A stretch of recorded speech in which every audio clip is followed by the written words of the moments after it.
Well, for our first shot, the wind is picked up, but we're going ahead. We're going to be shooting the first shot with a Sigma 24 to 70 lens just to get more of a telephoto look. We're shooting at an ISO of 200 and a shutter speed of usually around 50. That's usually what will give you the most cinematic look. And it's a quick pan left and then to the right. Hopefully it'll turn out really good. We got to always check your exposure by holding down the top button and just pressing it just a little bit. And then when you do that, you will see whether or not your exposure, one under, one over, anywhere in that territory is good. But you got to watch it. We got clouds over our heads. And with these clouds, we're going to have to constantly be adjusting the exposure because we don't want to have overexposure. We don't want to have underexposure as well. So let's go ahead and shoot the scene. And action. And run. Okay, cut. All right, for the second shot, we're going to go ahead and shoot with the GlideCam 2000 Pro. This is the cheapest Steadicam you can get on the market. Now, the thing with this Steadicam, it's not the greatest because what you can do is you can end up bumping if you're doing a low-angle shot. You know, I'm going to be pretty low. I'm going to be to the ground pretty low. A good cheat way for this camera, it's a little harder on the wrists, is that you bring it to the side and up like this. And then when you do that, you can really get low and so forth. And we're going to be shooting pretty low and chasing after the soldier. Soldier is going to run through a harvester, then he's going to kneel and then shoot a grenade launcher at another harvester in the background. We're going to be using a 18mm lens with a Canon 18 to 55 lens, and just the widest lens that we could possibly use. Everything can be in focus more because it's more light is getting through, and that's pretty much it. So let's get started. And I'm going to look up like bewildered and action.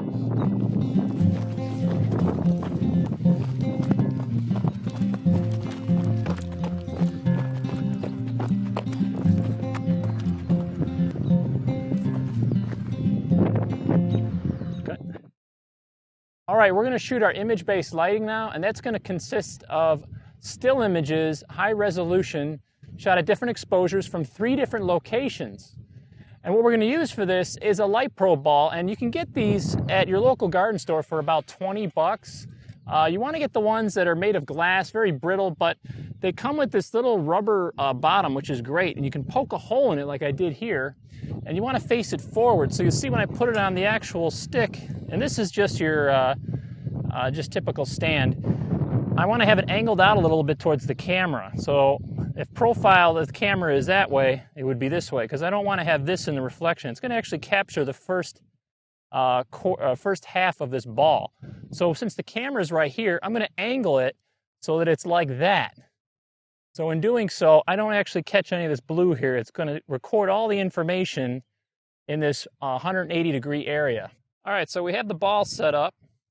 And since our main action scene is kind of all around here, this is the center of the action. We put the ball specifically in the area where most of the action occurs. And we're going to be catching reflections off the ground and so forth, and the trees around the area.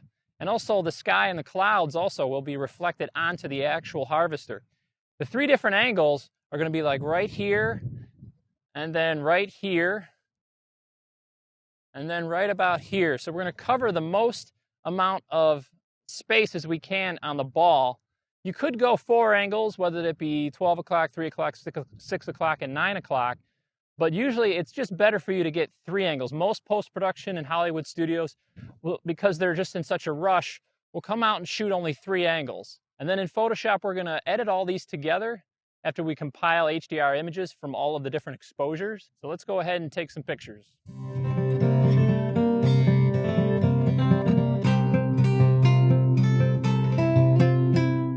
There's a lot of confusing tutorials out there on how to set up your settings for shooting your HDR image. We want to get the brightest exposure and the darkest exposure, and sometimes you have to mess with the shutter speed and so forth. So first thing we got to do is we got to set our ISO. So I'm going to hit the ISO button here, and we're going to go all the way to 100. And now I'm going to see my range. I can see 100's the darkest. All right, so we took the first image with the ISO of 100. Now we're going to go to 160. Okay, that was 160. Now we'll go to 250. And it's going to go through this long, elaborate process of focusing.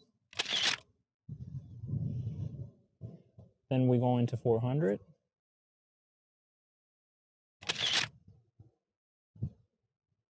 All right, and then we're going to go to 640.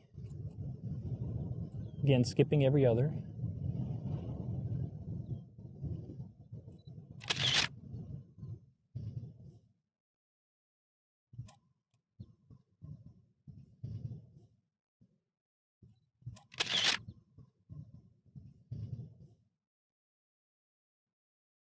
Okay, we're at 1600 now.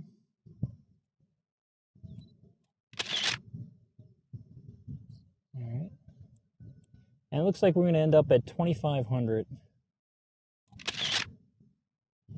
So now we're going to do the same thing. Again, I'm just going to go ahead and set this back all the way up back to 100 now that we have the lighting set up.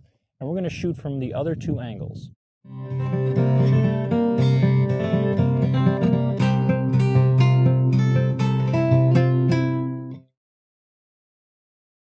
Now that we've got all our shots finished, let's go ahead and head inside and start the post-production process.